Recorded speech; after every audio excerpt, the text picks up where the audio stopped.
ആ ഇത് മോഡ് മാറ്റിയിട്ടേക്ക്.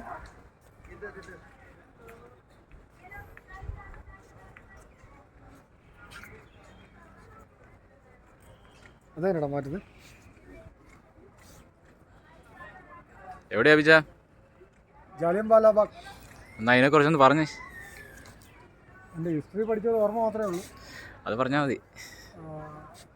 ബ്രിട്ടീഷിനെതിരെ പൊരുതിയ ഒരു കൂട്ടം ഇന്ത്യൻ ജനതയുടെ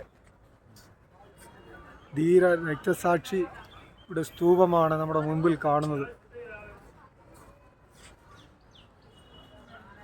ഫസ്റ്റ് തിയേറ്ററിൽ നിന്ന് ഇറങ്ങുമ്പോൾ ആ ചിത്രം എൻ്റെ മനസ്സിലൂടെ ഇങ്ങനെ ഓടിപ്പോകാനിടയായി. അത് ഓർത്തപ്പോൾ ശരീരത്തിനൊരു തളർച്ച അനുഭവപ്പെടുന്നത് അറിയാൻ കഴിഞ്ഞു.